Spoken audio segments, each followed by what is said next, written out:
Emily, what's your favorite Halloween costume? Like objectively or that I've had? Whichever one you want to answer. I don't know if I have a good answer for either. Like, I just can't be bothered to put in effort on a Halloween costume anymore. Mm-hmm. And to be honest, when I was a kid, it was my mom putting in effort. Yeah. So I've never really had the patience. Yeah. You hate Halloween, huh? I love Halloween. The costumes are a whole faff. Actually, my aunt was just showing me her Halloween costume that she's working on. She's doing like, who's the woman in Haunted Mansion that her head is in a crystal ball? Madame Leota.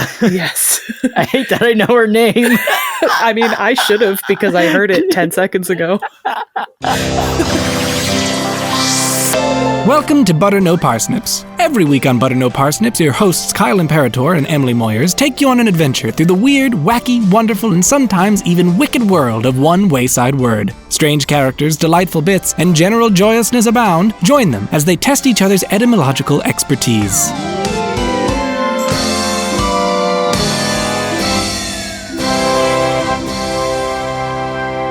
Hey everybody, welcome to Butter No Parsnips. I'm Emily Moyers. And I'm Kyle Imperator. And Emily, content warning, spoiler. Oh, I know. For those of you at home with timid stomachs. Kyle's been saying for days now that I'm going to hate this episode. And also that he has to delete his browser history after he's done with this episode. Yeah. That was enough of a warning for me, and I'm hoping that primes the audience at home. Yeah, there you go. So, yeah, take that for what you will, audience. But I won't go any further into it. Just, you're all warned, okay? Yikes. But anyway, Emily, I got a word for you today. Are you ready? I hope so. Well, Emily, tighten your belt, because today's word is necropants. Necropants. Necropants. Yikes.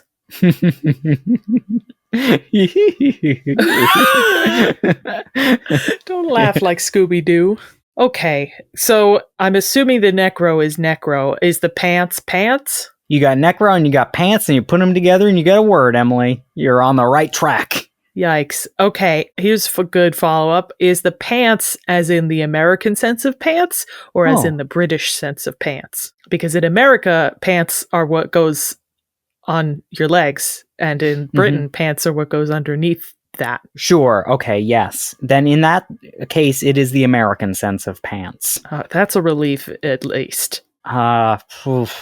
Honestly, once you know what this word is, it's less of a relief. I'm so upset.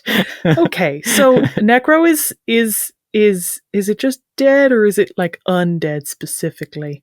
No, you got it. It's just dead. So dead pants. Dead pants. Boy. Are they just like the pants that someone has died in? That's a great guess, Emily. And we should have a word for that, but it can't be necropants because that means something else. Would you like a hint, Emily? I would, yeah. Okay. Your hint today is black magic. Ooh, whoa. Okay. All right. Are necropants pants that went out of fashion decades ago, but someone's still wearing them around? That is black magic. Huh? Trying to bring back old-fashioned dead fashion.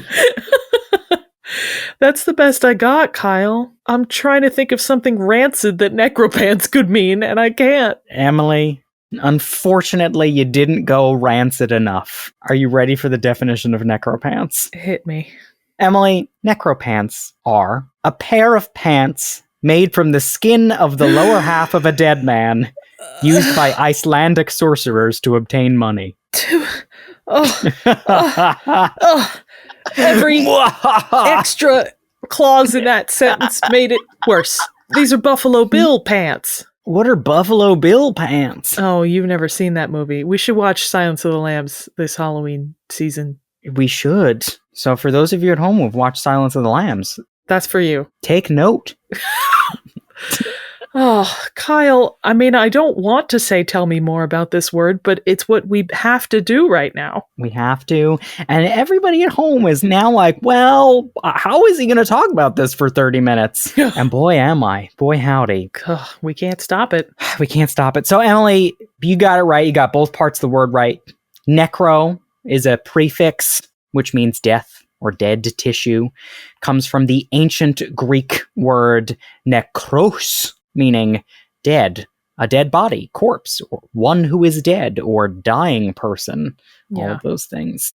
Can you think of any other necro words, Emily? Oh, well, necrosis. It's like when your tissue is just like rotting. Yeah, like the death of cells, right? Comes from the ancient Greek suffix osis, which means like state or condition. Yeah. I mean, you've got me in a rancid frame of mind, so the other word that came to me was necrophilia. How dare you? Vile, Emily. Don't come at me. Yes, Emily, necrophilia, or a pathological attraction to dead bodies or fascination with death. It doesn't have to be sexual. Yeah. From the ancient Greek word philia, meaning affection. Yeah. A couple other words that you might recognize with the necro prefix, necromancy. Yeah. It's a big one, meaning witchcraft, especially involving the dead, from the suffix manteia, meaning divination. We've talked about mantis and the mancy in a lot of previous episodes. Yes. Lectromancy was a big one. Yeah. Listen to that one. Necropolis also is one. House of the Dead. Yeah, it's a word for a cemetery, but it literally means a city of the dead or dying. From polis, meaning city. Polis, yeah. Ultimately, Emily, the word comes from the Proto-Indo-European root nek, meaning to perish or disappear. And it's whence we get some less obviously related English words like innocent, literally no harm, not harm. Oh. Not disappearing. And obnoxious, towards harm, towards death, towards perishing. Yeah, isn't that fun? Wow. So noxious also? Like the Yeah, noxious means because like we talked deadly. about that, didn't we? Maybe. In miasma, did we talk about how noxious, like it doesn't actually refer to gases, it refers to just like harm? Maybe. It's I don't your remember episode. that. Listen, we've been doing this for nigh on a decade, so Nigh who on. knows? If you really stretch what you consider nigh. And a decade. So pants then, Emily, of course, refers to pants, right? Yes. Which is trousers. Short. Yeah, trousers. Pants is shortened from the word pantaloons, which, as we learned on episode 125, soubrette originally referred to a character from the Commedia dell'arte tradition, whose name was Pantalone, and he just wore a costume of tight-fitting leggings or trousers that went down to his ankles, and that's why we started calling those things after him. Makes perfect sense. That's always what I think when I'm putting on pants, is that I'm dressing up like an Italian Commedia dell'arte character right now. Oh, and then I go about my day with that in mind.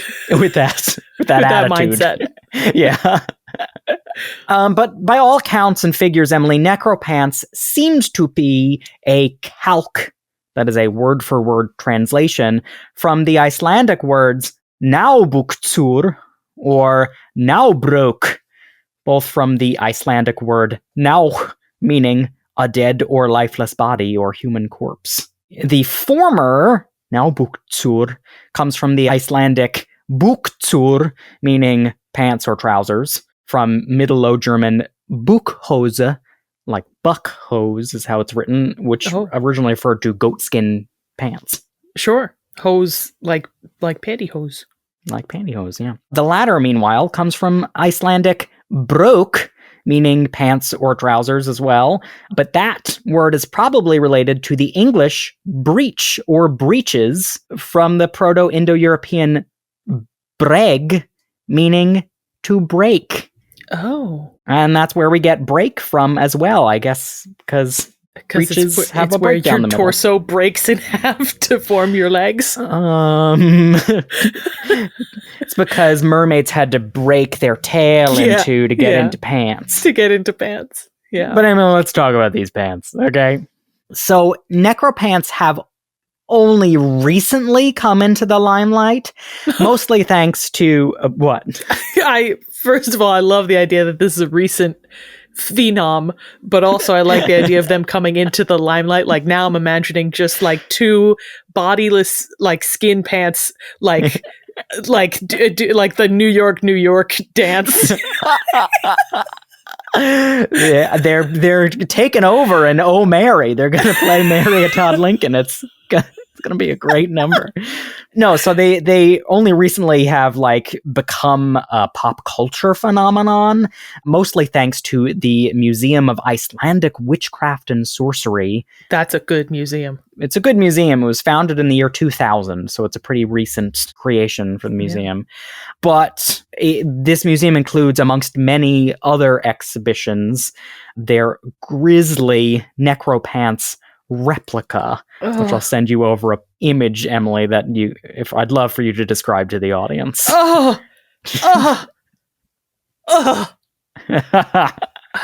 I mean, definitely male. I'll say that much. And just horrifying. Yeah, let's get some more adjectives in there, Emily. Unforgettable, no matter how much you might want to. It is truly just from the waist down. I'll reiterate that it is a replica. It does not use human skin, but I do believe it uses human hair. Oh, terrible. Yeah. But I guess that makes sense because it doesn't look like it's like ancient petrified skin. Right. Unfortunately, it looks like youthful, recently deceased skin. Yeah. Oh, God. But Emily, the story of Necropants goes back much further than the year 2000. In the 1800s, librarian Jon Arnason and school teacher Magnus Grimson were inspired by the Brothers Grimm and their collection of German fairy tales, and decided to begin gathering together the folk tales of their native Iceland. What a wonderful thing to do. Yeah. But I feel like I know that folk tales and like children's stories and songs and stuff from all those sort of Nordic countries are like truly terrifying. Yeah, for some reason they had like a thread running through them that it was like life is unhappy. Yes. And not worth trying to be happy for. Yes. So, and it's like you should sort of take comfort in these scary things because life is bad anyway. Life may seem bad to you now, but when you realize that that's all there is to live for, it feels so much better. You could get eaten by a goblin that's around the corner from your house at any moment. You'll live life to the fullest.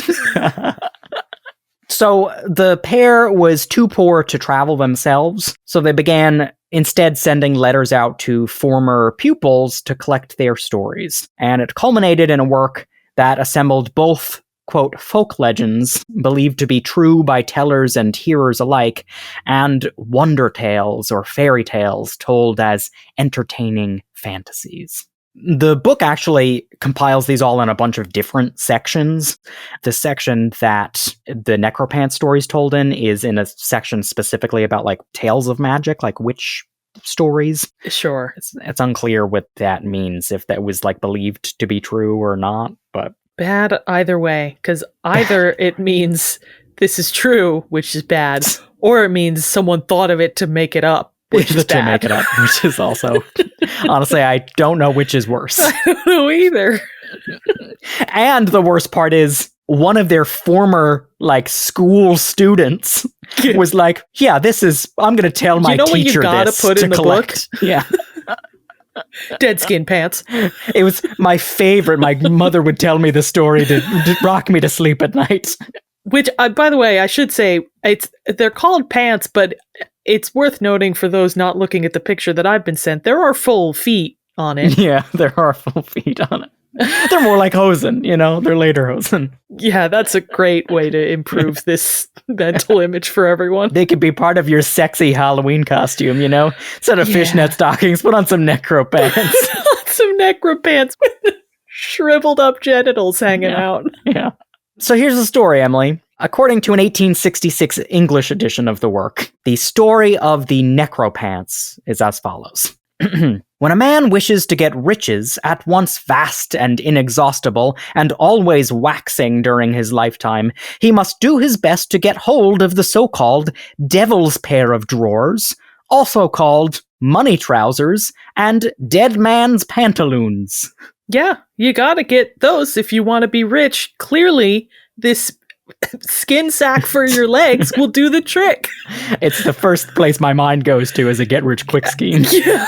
It continues. Yeah. He who desires the unmentionables in question must make another man promise to lend him his skin after death.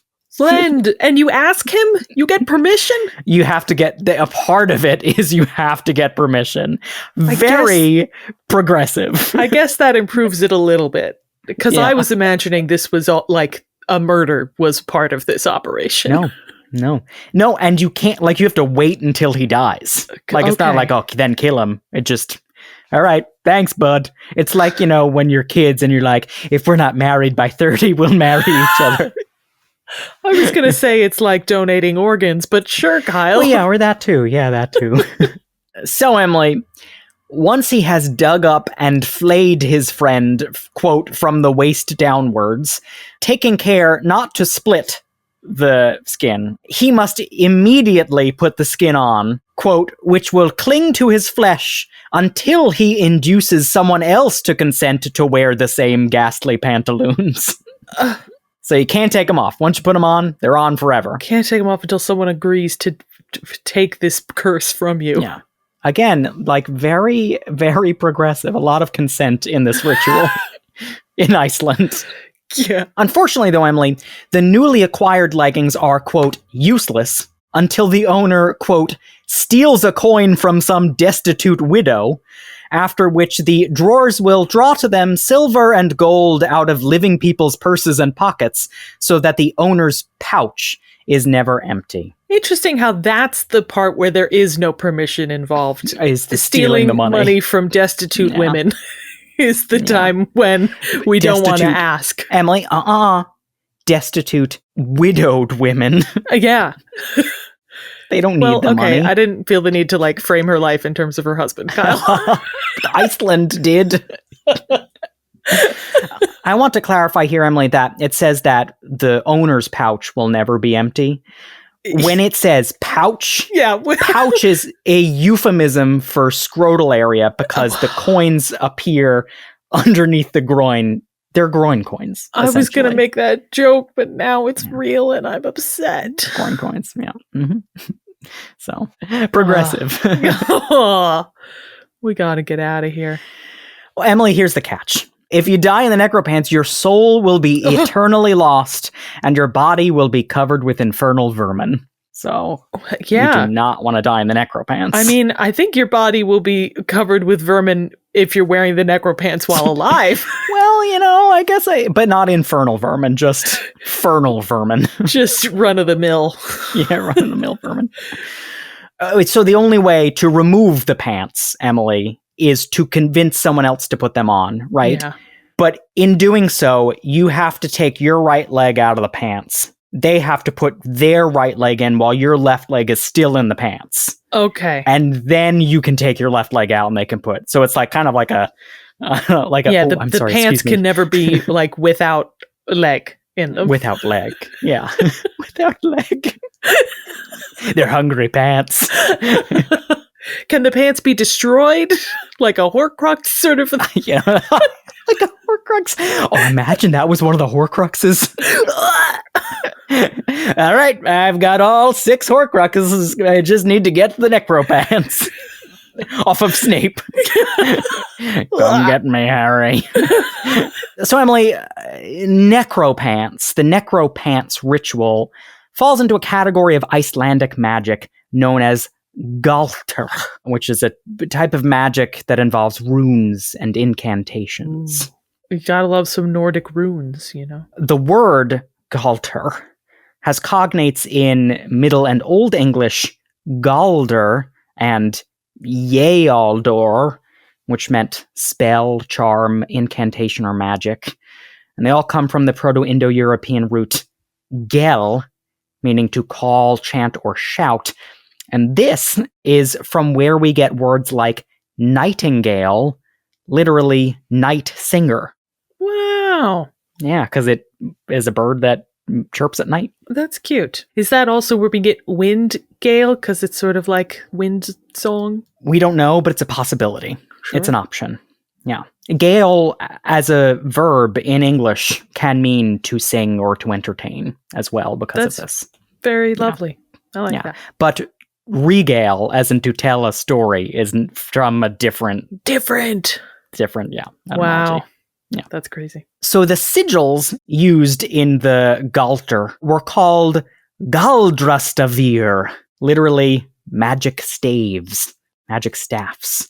Okay. Which, when written on parchment or carved into wood or stone, were said to have magic powers. Ooh. Would you carve them into the pants? No, that's a great question. No. So as a part of the necropantsian ritual, Emily, along with the coin, so you would have to get the coin and put the coin in the groin, like the coin from the widow in the groin. In the groin. Yeah. But you would also have to get a specific symbol called the Naubrokarstavur. And write that out on a piece of paper and place that in the pocket as well. In the pocket. Okay. Yeah. In the groin. In the groin. Yeah. Okay, great. One of the more famous grimoires to collect Galdrastavir was the Galdrabrok, or Book of Magic, which was compiled circa the year 1600 by like 4 different guys, and includes 48 different incantations and staves, numbering among them runes to put someone to sleep or to bewitch a woman and win her love. 1600s is late, but that's just for the runes, right? So late. Yes, no. That's not talking about Icelandic magic goes back farther. No, necropants, the earliest, well, we'll get to it. But that's right. But that the librarian and the school teacher thing, that was just them like compiling folk tales in the 1800s. Right. But much older folk tales. We assume. Oh, God. We don't know. Great. My favorite of the runes that are collected in the Galdrabrok are the fart runes. Yeah. Stands to reason. I think I had, you know when like that little Nickelodeon sound board of all the fart noises, mine had runes for all the buttons. It was runes. Yeah.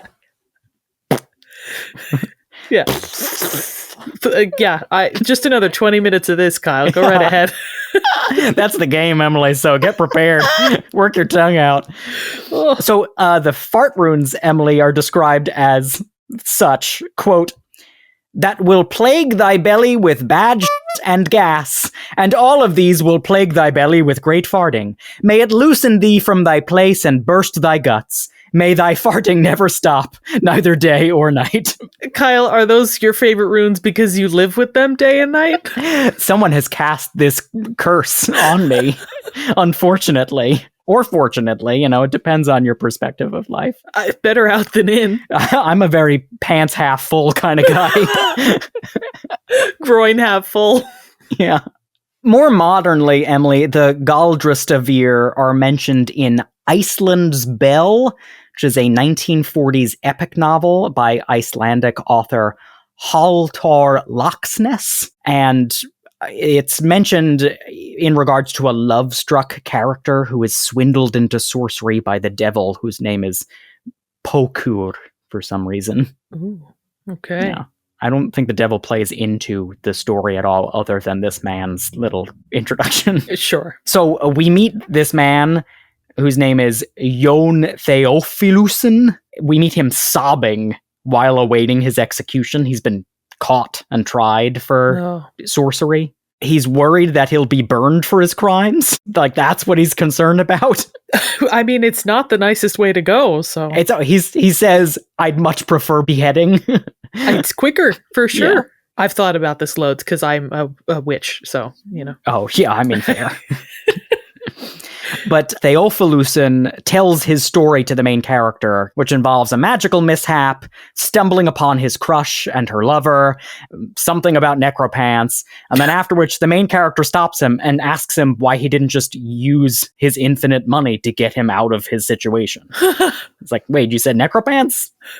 How did you end up here? How did you get caught? I love necropants as a passing mention, like not as a beat in your story of just like, well, yeah, then I got some necropants, but you don't want to hear about that. Yeah.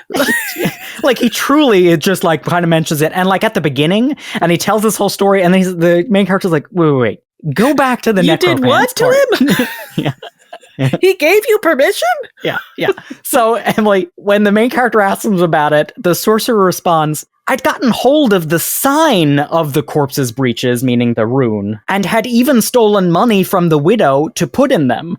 But I never actually owned the breeches themselves. I paid a man to let me cut off his skin after he died, but he's still going strong, even though he's almost 90.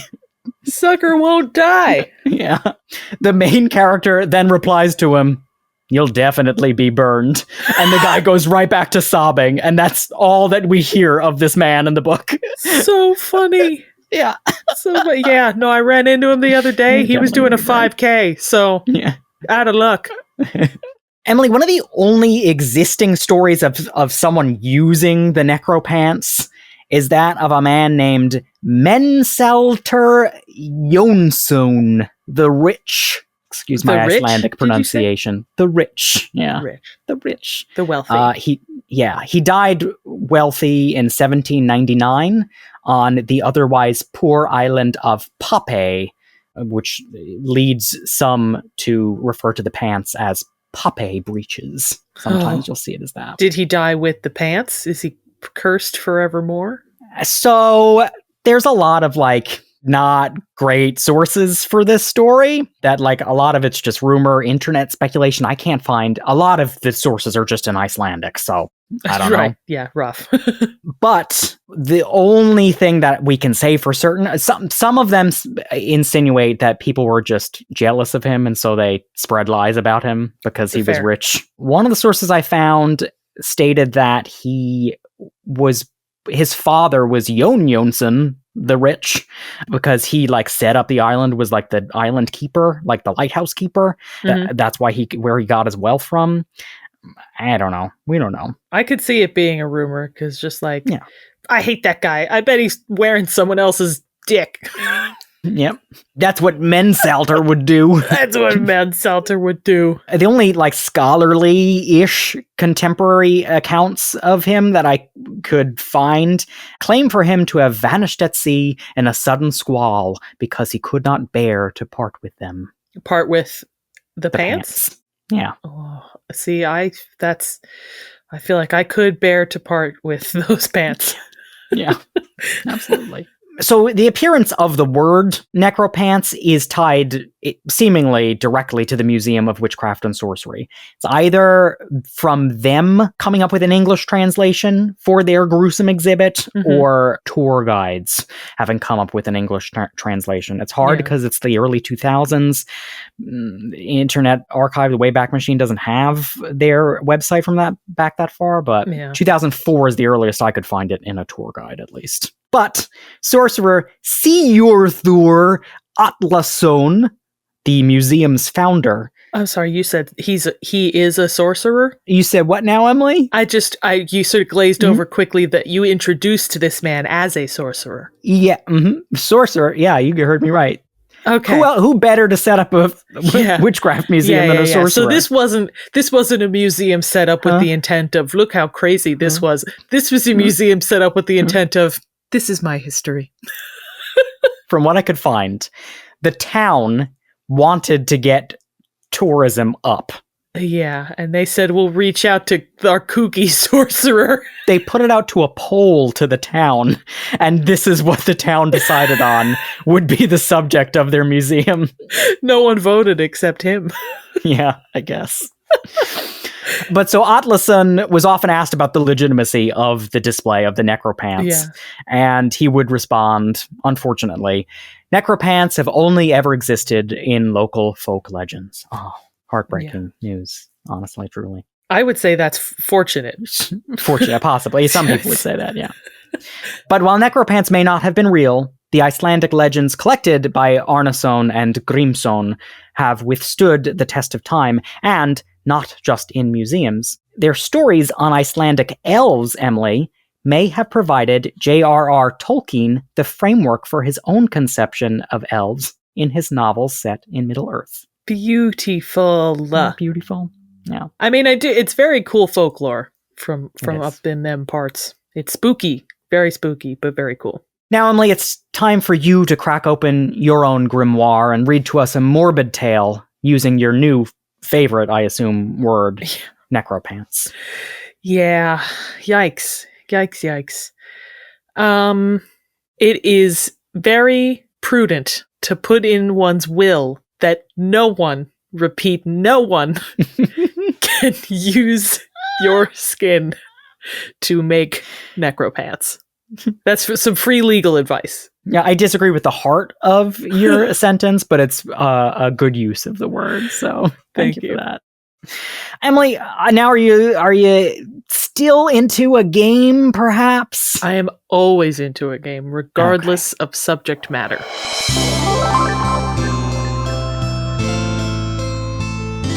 Emily, your game today is called Recipe for Disaster. There's so many other truly horrific, disgusting folktales and summoning rituals emanating from Iceland. I'd like to summon some to show you, but unfortunately, I dropped the grimoire I was reading in a shredder. So today, you're going to have to put the steps in the correct order for me. Okay. I've got 2 different rituals we're going to talk about today. Your first ritual is to summon the Tilbury, or fetcher. A woman must do the following in what order? A. Say to it, "Give up, blessed son," or "Throw it out into the churn, lad." B. Lay the rib between her breasts and spit communion wine into it. C. Place the rib into a wound in her leg to draw nourishment. D. Steal the rib of a dead man and wrap it in stolen wool or thread. Boy. Okay. I mean, certainly getting the rib needs to come before the things that you do with the rib. Mm-hmm. I just hate the part where you put the rib in a wound in your leg. It's vile. It's disgusting. It's unnatural. Okay. Here's a question. In not disgusting normal communion, do you eat the bread before you drink the wine? You do, right? Sure. Bread, then wine. I'm someone who's definitely been to church. Yeah, it has to be. It has to be. Right? Okay. We're going to find out. Final answer, A, D, C, B. It's you say, "Give it up, blessed son." You steal the rib. You place it in your wounded leg. And then you spit communion wine into it. Emily, wow, you're so far off base. I'm so sorry. Yeah. Is A at the end? Do you say it at the end? A is the last thing you do, yeah. So you steal the rib, put it in your breast, and spit the wine onto it. Then you put it in your wound to grow the Tilbury. And then once the Tilbury has gone out and done its deed, it comes back to you and you say to it, "Give up, blessed son." Okay, you didn't establish that he was going to come out and do his thing in the middle of this process. Well, I thought these then were it would make it easier, and I wanted to make it harder. The Tilbury, a woolen, 2-headed snake-like creature, sucks milk from cows and brings it back to its creator, screaming, "Full belly, mother! Full belly, mother!" They also have it on exhibit at the Icelandic Sorcery Museum. So. I didn't think it could get worse than the pants, but folks, It's so much worse than the pants. Describe it, Emily. It's like the expressions on the faces would be cute if it weren't for everything else about it. It's like horrible, shriveled up, I don't know, potato face. Yeah. 2 of them, and then in between is like what's rolled up in your vacuum. Yeah. Yeah, dry lint. Oh, the faces are going to haunt my dreams, Kyle. All right, Emily, let's do one more to get this taste out of your mouth. Yeah. Okay? Your last one, summoning the Uppvakningar, or Up Awakened, begins with visiting a grave in the middle of the night. What order should the rest of the ritual follow? A. Ask the goblin a question or 2, but never 3. Ooh. B. Roll a blood-soaked rune rod back and forth while chanting. C. Lick off all of the corpse froth. D. Defeat the goblin in hand-to-hand combat. E. Ignore the goblin's pleas for peace. Okay. All right. So there's an instinct in my head that's saying you defeat the goblin in hand-to-hand combat, and then, like, as a reward, you get questions. And then he wants you to ask a third question, and those are the please. Oh, so this is the goblin is the thing that you're summoning? The uppvakningar. Okay. Yeah.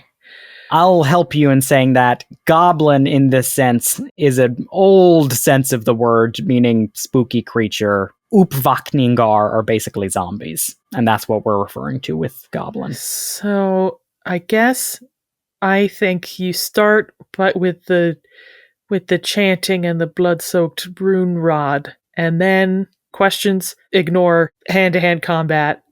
I guess I'll say you lick off all the corpse froth before the goblin gets there. No, the goblin is the corpse, Emily. The zombie is the corpse. Oh, okay. So that's the last thing. Oh, that feels weird as the last thing. Why would you do it when you don't need to? Lock it in, Emily. Lock it in. I'm locking it in. Emily, you're so close. You're so close. Man, oh man. You roll the rune rod to summon up the corpse. The grave starts shaking, and while the grave is shaking, the corpse is saying, "Please let me sleep." And you just got to ignore it. Right. It is a part of the ritual to ignore it. Got it. Then, once the corpse has risen, you get to ask the corpse a question or two. But if you ask it a third question, it'll go back to sleep. Right. That's what forever. Right. Yep. Because that's standard. Anything that involves summoning the dead to ask questions, there's a limit to the questions, and then they're gone. Once you're done asking questions, it becomes enraged, and you have to beat it in hand-to-hand combat. You got to wrestle it to the ground. And if you can defeat it before you can use it, you have to lick up all of the corpse froth, all the froth that's oozing out of its nose and mouth. Ugh. There are other steps that are equally as gross, but I couldn't make this a 10-part question, so... Thank you for not. I will say, though, the question part, you can ask whatever questions you like. The questions are usually, how old are you, or were you a strong man? Because the corpse returns between twice as strong or 9 times stronger than the person was when they were alive. So if it was like a middle-aged man, it says, like, do not fight that man. So send that corpse back to the grave. So are you summoning him not for the questions, but for something after that? Oh, yeah. Sorry. The use of the uppvakningar is as a follower, so you can send him to follow whoever you want. And when that person dies, it follows their children for up to like 7 generations, something like that, 80 years. What does it do? I don't know. Why would you want it to follow them? I mean, if it's a zombie, it's scary, I guess. Just standing 6 feet away, like, yeah. I don't even think about walking away because I'm going to follow you. Kyle, thank you for this horror. And I mean that genuinely, because it's, sometimes you need a little spooky. Sometimes you need a little grotesque to remind you that life is beautiful. Is better. Yeah. I guess that's the ethos of Icelandic myth. Great episode. I loved it. I hated it, but I loved it. Good.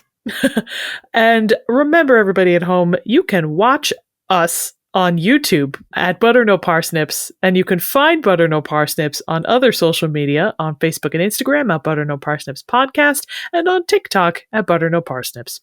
And if you like today's episode, consider giving us a 5-star rating or review wherever you heard us. And if you really like today's episode, consider donating to our Patreon at patreon.com/butternoparsnips. Donating $5 or more gets you exclusive access to Buttered Parsnips, our After Hours podcast. Thanks so much to all of you. You help us make what we make. And with that, I've been Kyle Imperator. And I'm at Emily Moyers, and this has been Butter No Parsnips.